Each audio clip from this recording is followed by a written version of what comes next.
오늘은 종교개혁의 발생과 우리에게 남겨진 영적 유산이라는 제목의 네 번째 시간입니다. 모든 사람들은 누구나 마음속에 있는 죄성 때문에 다 약점이 있고 결점이 있습니다.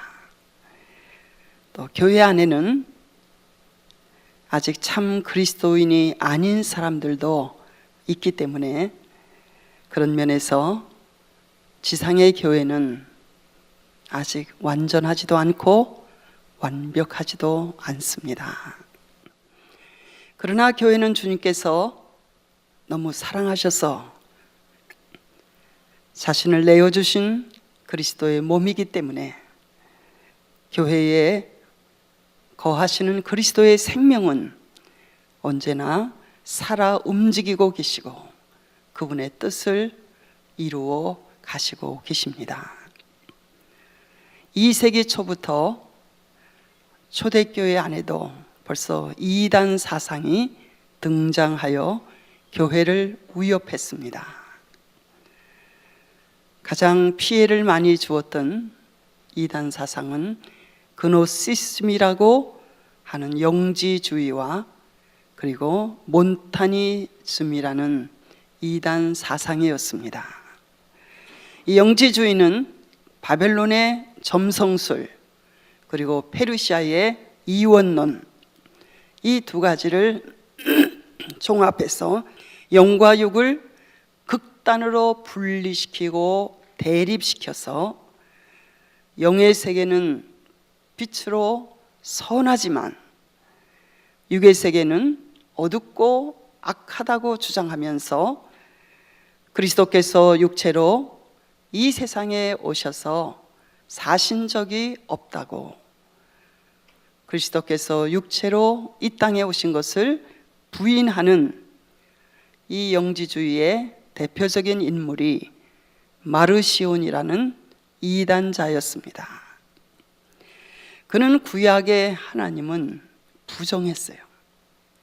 그리고 구약과 관계된 신약 성경도 정경에서 다 제외를 시켜버리므로 교회는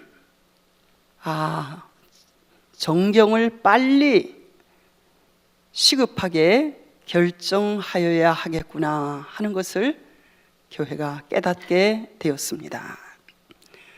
이 몬타니즘은 2세기 때 일어난 시한부 종말론적 이단 운동이라고 할 수 있는데요, 이것은 교회 안에서 일어난 이단 운동이었습니다.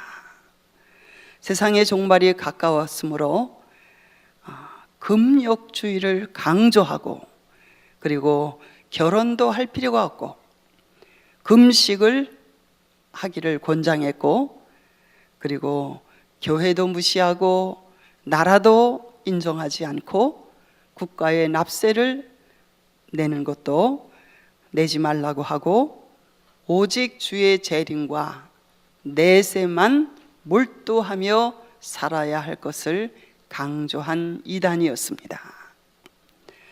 이것은 예수 그리스도의 재림에 대한 잘못된 믿음으로 말미암아 예언과 은사에 치우친 그러한 이단들과의 이러한 싸움을 통해서 교회는 시급하게 세 가지를 빨리 만들어야 될 필요를 느끼게 되었던 것입니다. 첫째가 성경을 정경화하는 일, 그리고 두 번째가 교회의 신조를 정립하는 일, 세 번째가 교회의 조직을 정비하는 일, 이 세 가지의 것을 만들 필요를 느끼게 되었던 것입니다. 그래서 먼저 성경의 정경화를 이루었습니다. 예수님을 만났고 주의 말씀을 직접 들었던 목격자들과 본에 있는 사도 교부들이 한 분 한 분씩 이제 세상에서 떠나가심에 교회는 복음의 말씀을 문서화하여 남기는 것이 시급하게 필요하다는 사실을 느끼게 된 것입니다. 이것이 신약 성경의 정경화를 촉진하게 된 그러한 이유인 것입니다.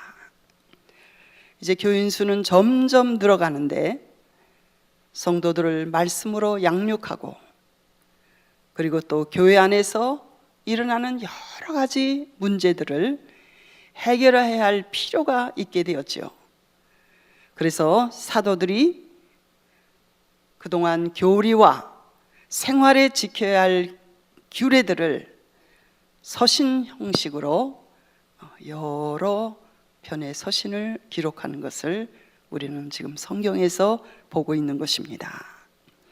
신약 성경은 27권 전체가 AD 49년에서 AD 50년 사이에, 그러니까 주님이 탄생하신 지 약 49년에서 50년 사이에 다 기록된 것이 우리 신약 27권 정경에 기록된 시기입니다.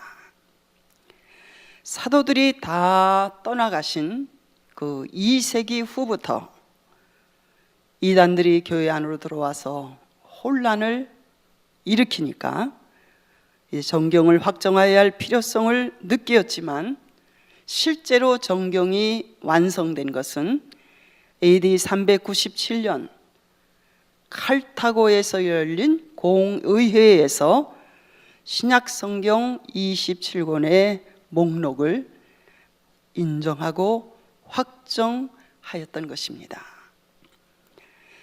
정경을 가리켜 캐논이라고 일컫죠. 이것은 라틴어로는 카논인데 이 카논의 의미는 고든 막대기, 자, 규범을 의미하는 그러한 단어입니다. 교회는 이 정경을 우리의 신앙의 이론과 실천의 기준으로 삼고 믿음과 그리고 설교의 근거로 이 정경을 삼았던 것입니다. 참고로 우리가 오늘 읽고 사용하는 구약 성경은 39권이지요. 구약 성경은 39권이고 신약 성경은 27권인데 바로 이 27권이 AD 397년 칼타고 공의회에서 이미 사도들을 통하여 기록된 이 성경을 정경으로 인정하고 결정하였습니다. 그럼 구약 성경 39권은 언제 정경으로 그 목록이 정하여지고 인정되었는가 하면 AD 70년 유대 전쟁을 통해서 로마 제국에 의해서 예루살렘이 또 성전이 불타고 파괴되었을 때 그때 앞을 내다보고 있었던 요하난 벤자카이라는 그 랍비를 중심으로 해서 저 지중해 연안에서 가까운 유다 지방 야브네로 이제 바리새파 랍비들이 학교를 세우고 또 유대교를 계속 계승시키기 위한 그러한 모임을 가졌는데 그 랍비 회의에서 AD 90년에 39권의 구약 성경이 정경으로 확정되었습니다. 제가 몇 년 전에 일부러 이곳을 방문해 보았습니다.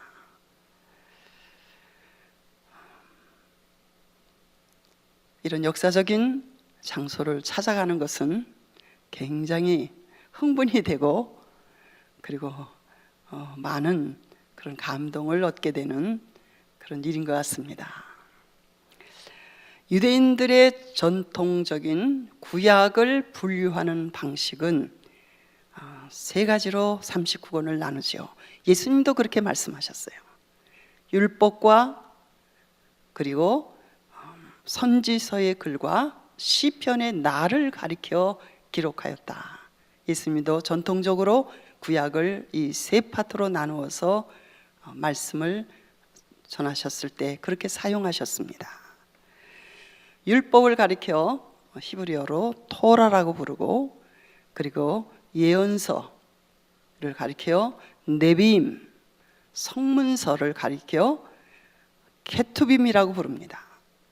이 세 분류의 그 이름의 제일 처음 앞 글자를 따서 약칭으로 해서 타나크라고 부르는데, 이것은 유대인들이 구약 성경을 가르치는 그러한 용어인 것입니다. 유대인은 이 랍비 회의에서 외경을 정경으로 받아들이지 않았고 인정하지 않았습니다. 그래서 오직 39권만 구약 성경의 정경으로 받아들이고 인정을 했습니다. 인류가 처음으로 히브리어로 기록된, 또 부분적으로는 아람어로도 또 기록되었죠. 이 구약 성경을 이방인의 언어로 번역한 것은 헬라어로 번역한 70인경입니다.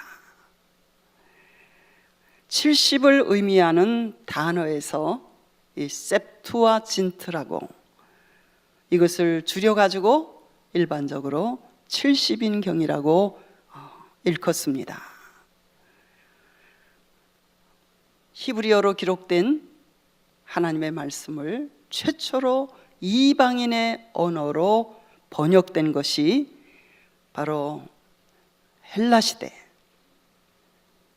톨레미 왕조의 수도였던 이집트의 알렉산드리아라는 도시에서 BC 2세기부터 1세기 기간 동안에 걸쳐서 그 당시에 국제용어로 많이 통용되었던 이 헬라어로 유대 공동체에서 번역한 것입니다. 조금 딱딱하죠? 그래도 자꾸 들으셔야 됩니다. 이 70인역에는 정경이 아닌 외경이 14권이나 들어있습니다. 그러나 다시 한번 반복해서 말씀드리지만 유대인들은 이 외경을 14권을 정경으로 받아들이지 않았습니다. 마르틴 루터가 일반 성도들도 성경을 반드시 읽어야 한다는 그런 사명감으로 성경을 번역했을 때, 그는 독일어로 성경을 번역했죠. 특별히 10년에 걸쳐서 구약 성경을 독일어로 번역했을 때 그는 이 헬라어로 번역된 70인경이나 그리고 제롬이라는 신학자가 베들레헴에서 라틴어로 번역한 성경의 이름이 불가타 성경이라는 성경이 있습니다. 그것을 마르틴 루터는 사용하지 않았습니다.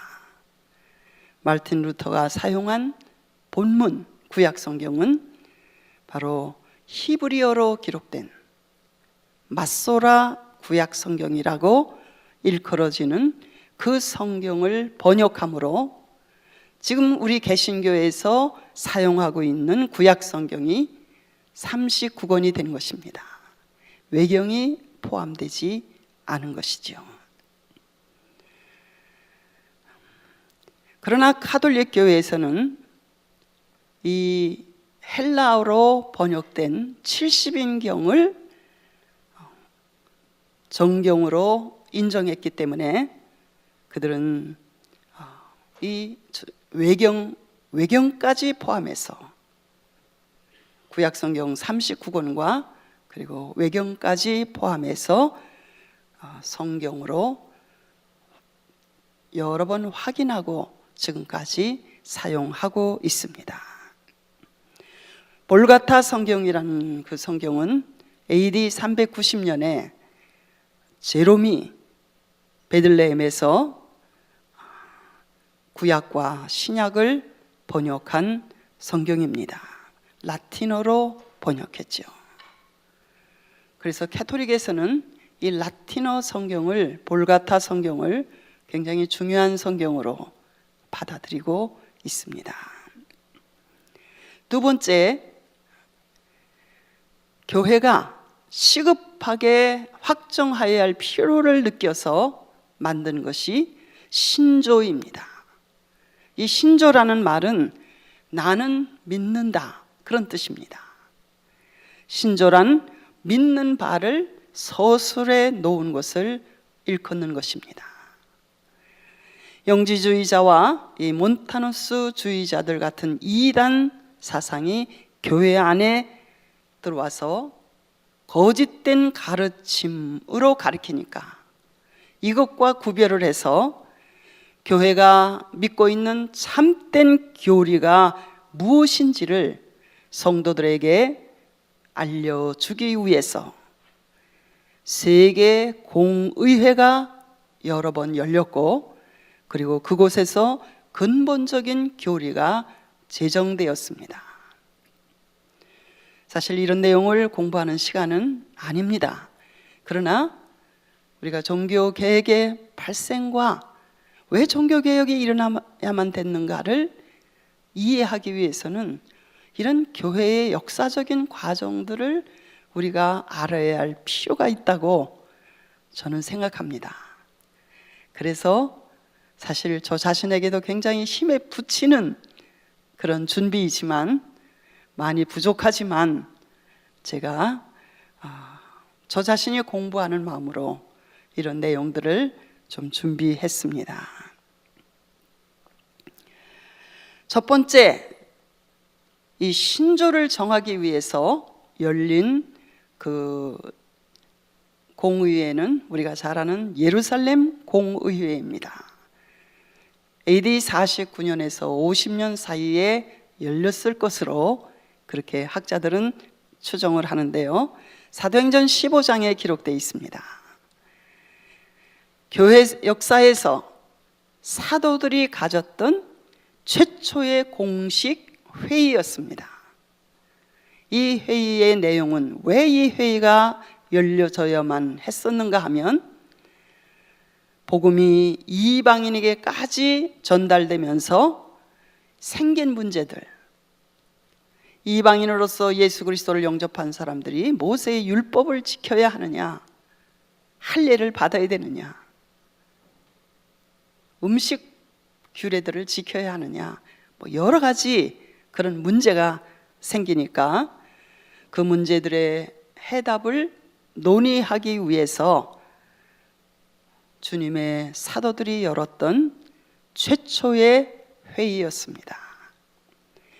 두 번째 회의가 AD 325년에 열렸던 니케아 회의입니다.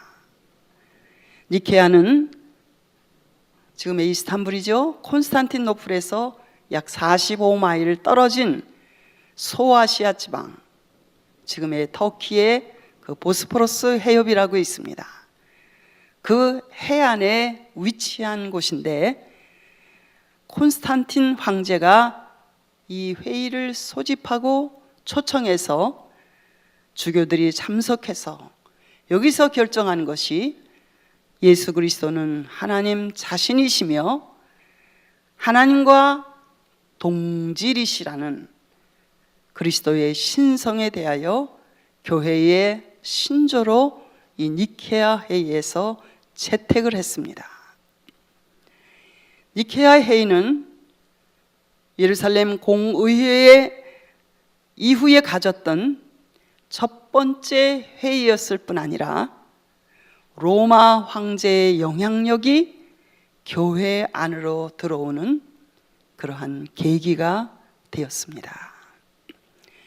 세 번째, 그 다음 중요한 회의가 AD 381년에 열렸던 콘스탄티노플 회의, 그리고 네 번째가 AD 431년에 열렸던 예배소에서 열렸던 회의, 그리고 다섯 번째가 AD 451년에 열렸던 칼케톤 회의, 그냥 참고로 이렇게 들으시면 좋을 것 같습니다. 이런 회의들을 통해서 삼위일체, 곧 하나님은 삼위의 하나님으로서 아버지와 아들 그리고 성령을 믿는 우리 기독교 신앙의 체계를 갖추게 되었던 것입니다.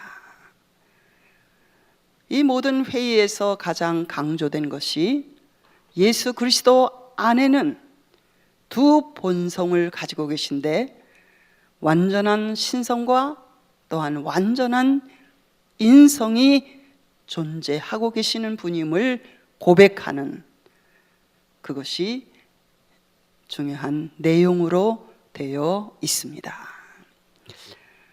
이러한 여러 회의를 통해서 결정된 신조들은 지금까지도 그 내용을 전혀 수정하는 일 없이 오늘날까지 모든 교파를 초월해서 기독교 신앙의 신조로 그리고 기준으로 삼고 있습니다. 세 번째가, 이제 이단들이 자꾸 교회 안으로 들어와서 이런 문제를 만드니까 교회의 조직을 정비하고 구비해야 되겠다는 필요를 느끼게 돼서 우리 사도행전 6장에 기록된 1세기 때 초대교회 안에서의 조직은 굉장히 단순했습니다. 장로님들은 오직 기도하는 일과 말씀 사역을 맡는 일만 맡아서 하시기로 했고, 그리고 성령이 충만하고 은혜가 충만한 신실한 7 집사님들을 세워서 접대와 봉사하는 일을 하게 한 것이 사도행전 6장에 기록되어 있죠. 여기서 장로라는 단어는 프레스비터라는 단어로 알려졌는데 헬라어로는 연장자라는 뜻입니다. 대부분 그분들은 예배를 인도하고 그리고 설교하는 일을 맡았습니다. 또 장로님들을 가리켜 감독이라고 부르기도 했어요. 지금까지도 여러 교단에서 우두머리 되는 그런 분들을 감독이라고, 비숍이라고 부르고 있는 것을 볼 수 있는데, 세월의 흐름에 따라서 이 장로회의 의장을 맡은 권위 있는 사람에게 비숍, 주교다, 감독이다, 이 말이, 이런 단어가 주어졌습니다. 이제 여러 장로님들이 있으면 가장 권위 있는 한 사람의 주교 밑에 들어가게 되어 있고, 결국은 그 주교 혼자서 전체 교회를 다스리는 일을 하게 되었던 것입니다. 그래서 사도 교부 시대 때 보면 안디옥 교회는 ig나티우스를 주교로 해왔고, 그리고 서머나 교회는 폴리캅을 주교로 하였습니다. 2세기 중엽쯤 되면 모든 교회들이 다 대주교를 두고 있었어요. 주교들은 사도들을 계승한 분들로 여겨져서, 그래서 주교들은 그때부터 권위를 갖춘 특별한 복장을 하게 되었습니다. 이제 교회는 자꾸 수적으로 성장해서 로마 제국권뿐만 아니라 야만인에게까지 복음이 계속 전해졌던 것은 이 박해 시대 때부터 되어진 일입니다. 이 기간 동안 교회는 조직과 이 교리를 발전시켜 나갔던 것입니다. AD 330년 콘스탄틴 황제에 의해서 로마 제국의 수도가 콘스탄틴노플, 지금의 터키의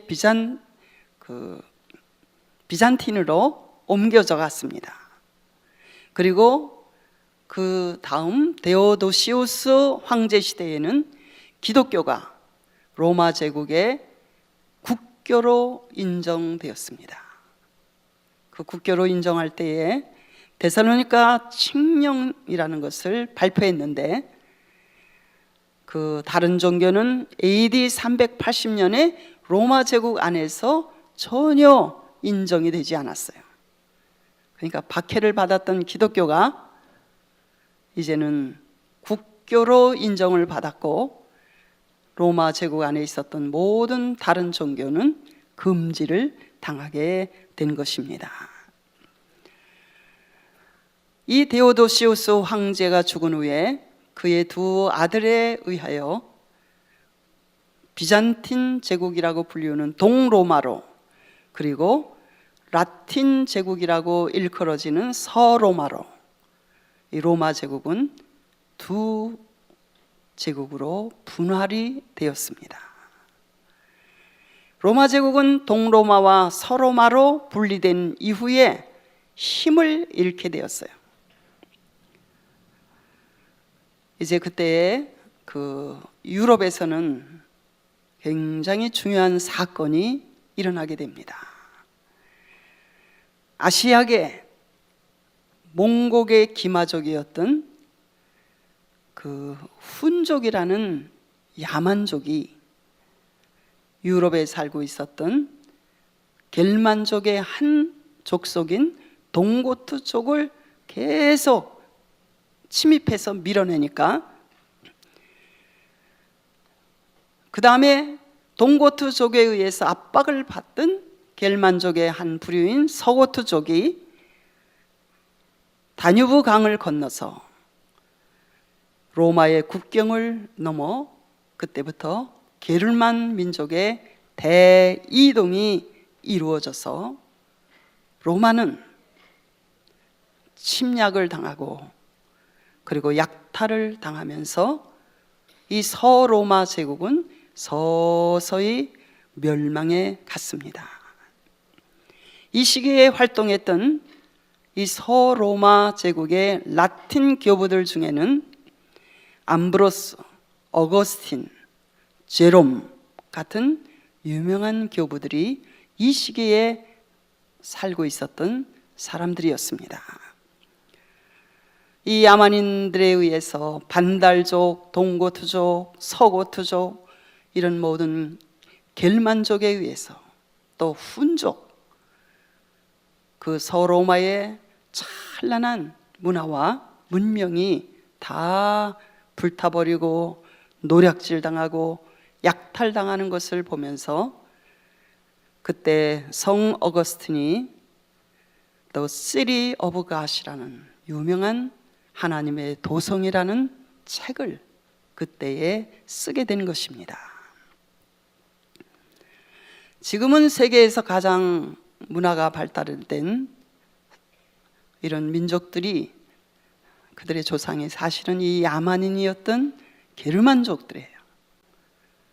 북게르만족은 그들이 이제 기독교를 받아들이고 이제 교육을 받고, 그 후에 그들은 덴마크 나라, 스웨덴, 노르웨이를 건설했고, 서게르만족은 그들도 아주 야만인이었는데 앵글족, 섹슨족, 영국을, 로마가 다스렸던 영국을 점령해서 잉글랜드 나라를 세운 게르만 민족이고, 그리고 동게르만족은 동고트인, 서고트인, 반달린, 이 반달족은 얼마나 로마를 황폐하게 약탈했는지, 그래서 반달리즘이라는 그러한 용어가 생겨났습니다.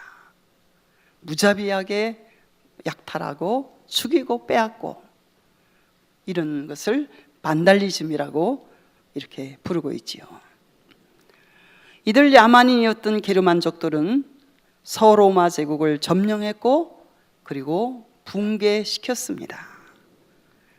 마침내 서로마 제국의 황제였던 로물러스 아구스투라스라는 황제, 로마의 제1대 시조의 이름이 루물루스예요. 처음과 나중에 왕의 이름이 똑같아요. 루물루스 아구스투스가 이 게르만 출신의 용병대장 오도 아케르라는 사람에게 이제 전쟁에 지니까 자기의 왕관을 벗어서, 황제의 왕관을 벗어서 그에게 씌워줌으로 AD 476년에 서로마 제국은 멸망을 당했습니다. 그러나 동로마 제국은 여러 번 침략을 당했지만 동로마 제국은 그때까지 무너지지 않고 후에 1453년에 이슬람 오토만 투르크에 의해서 점령을 당해서 지금 아랍화가 된 것이지요. 그러나 많은 이러한 게르만족들이 기독교를 받아들이고 로마의 대주교를 받들었어요. 기독교를 받아들이니까 로마의 대주교를 받들므로 서로마 교회는, 서로마 제국은 멸망했지만 서로마 교회는 살아남게 되었던 것입니다. 이 게르만족들은 이탈리아, 북아프리카, 스페인, 고울이라고 불리우기도 하고 갈리아 지방이라고 불리웠던 그곳이 다 지금의 프랑스 지역이에요. 그래서 네덜란드, 영국을 점령하면서 기독교를 점점 받아들이게 되었어요. 그들은 처음에는 이런 문화도 없고 교육도 전혀 받지 못한 야만인들이었지만 이렇게 발달된 로마 제국의 문명과 문화와 이제 기독교 교육을 통해서 점점 그들이 이제 변화되었는데, 제일 먼저 기독교를 받아들인 게르만 민족의 이름은 프랑크족이었어요. 그리고 앵글족과 섹슨족인 서게르만족이 영국을 점령하고 그들은 기독교로 개종한 후에 훌륭한 전도자들이 영국에서 많이 나왔어요. 사실은 게르만족인데 이제 기독교를 받아들이고 그들은 복음을 가지고, 그래서 독일과 네덜란드, 덴마크를 복음화한 사람들이 되었습니다. 러시아는 누구에 의해서 기독교화 되었는가 하면 콘스탄티노플 동로마 교회에서 파송한 선교사들에 의해서 러시아는 기독교를 받아들이고, 그리고 그 선교사들은 러시아의 히랍 정교회를 세웠던 것입니다. 프랑크 왕국의 피핀이라는 그 왕은 교황의 청으로 이탈리아 반도 저 북쪽에 자리 잡은 롬바르드라는 왕국이 자꾸 이렇게 괴롭히니까 좀 그 롬바르드 왕국을 좀 쳐달라고 청을 했어요.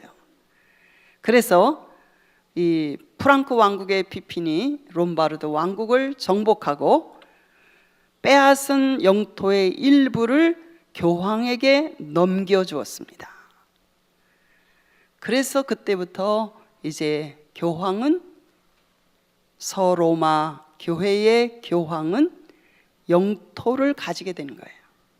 그러니까 지금 바티칸이 이제 그 본부가 된 것이죠.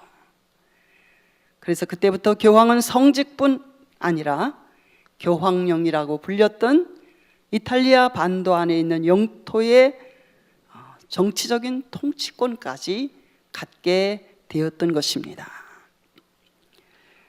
동로마 제국은 조금 전에 말씀드린 대로 비잔틴 제국으로 불리우면서 약 1000년간을 더 버티다가 서로마 제국이 멸망, 476년에 멸망당하고도 한 1000년간을 더 버티다가 1453년 오토만 투르크족에 의해서 멸망을 당했습니다. 우리가 중세 역사를 공부하면서 중세는 언제부터 시작해서 언제까지입니까? 라는 질문을 할 수 있는데요. 중세는 보통 학자들이 서로마 제국이 멸망당한 AD 476년부터 동로마 제국이 오토만 터키에 의해서 멸망을 당한 1453년까지 약 1000년 기간을 중세라고 부르기도 합니다. 4세기경부터 베드로의 후계자라고 자칭하던 이 로마의 주교는 교황이라는 칭호를 받게 되었습니다. 교황이라는 그 단어는 파파, 아버지라는 칭호죠. 이 명칭도 처음에는 지역의 주교들에게 붙여진 이름이었는데 AD 591년에 그레고리 1세라는 교황 중에서 유명한 교황이 출현합니다.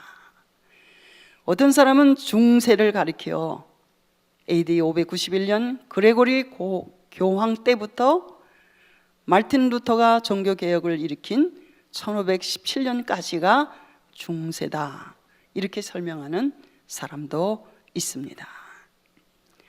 AD 591년 그레고리 1세는 사도 베드로의 후계자인 로마 교황이 세계 모든 교회를 다스려야 한다는 개념을 가진 사람이었어요.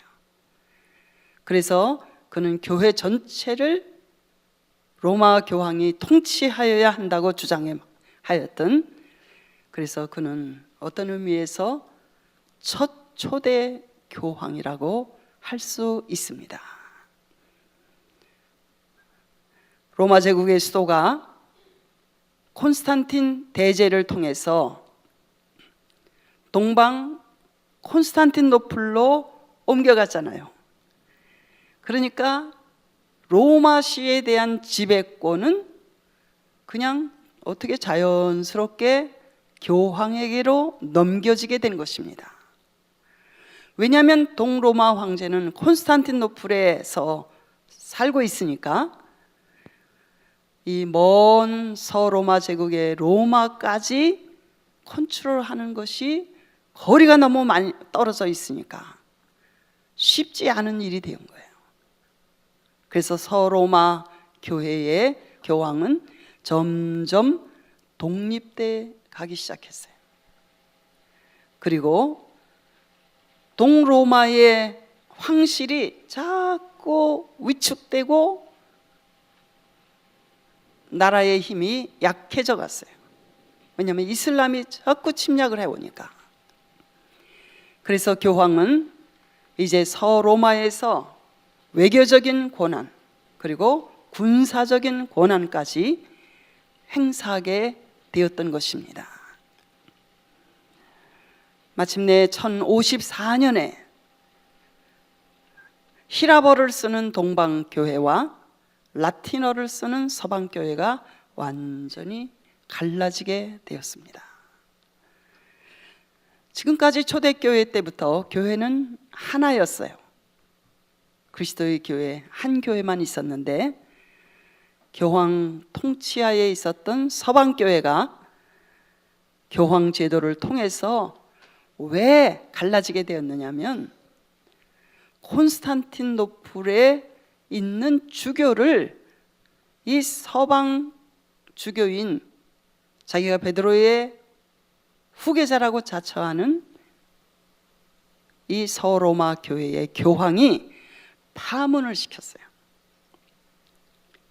그랬더니 콘스탄틴노플의 대주교가 그것을 받아들일 수가 없는 것이죠.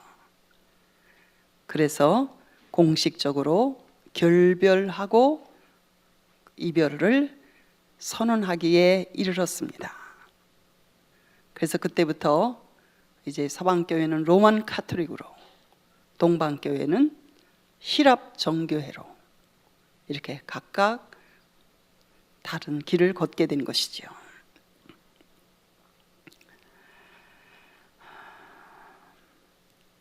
오늘 제가 좀 복잡한 교회 역사에 대한 이야기를 좀 많이 드렸습니다.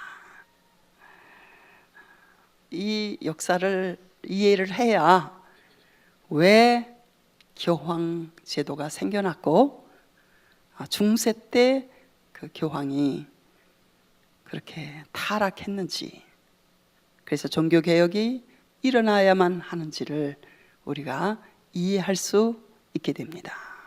이런 역사적인 과정을 거쳐서 된 것이지 하루아침에 그렇게 된 것이 아니기 때문입니다.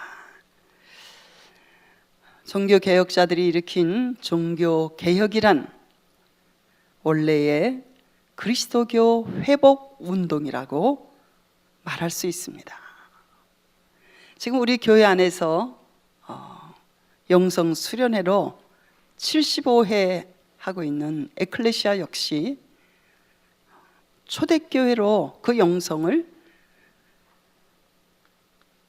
회복하자는 운동입니다.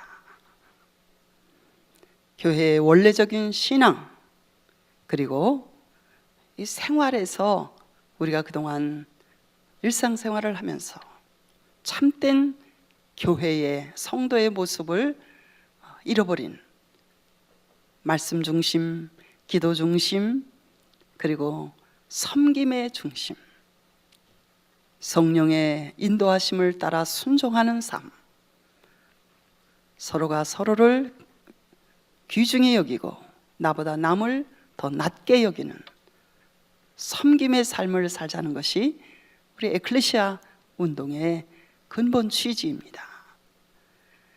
이런 종교개혁가들이 일으킨 종교개혁 역시 본래의 사도들이 세웠던, 예수님께서 부활승천하시고 성령을 보내셔서 사도들이 성령의 충만함을 받아 복음을 전함으로 세웠던 그 초대교회로, 사도적 교회로 회복하고 돌아가자는 운동이지요. 그래서 우리는 오늘 중요한 내용을 공부를 했습니다. 기도하시겠습니다.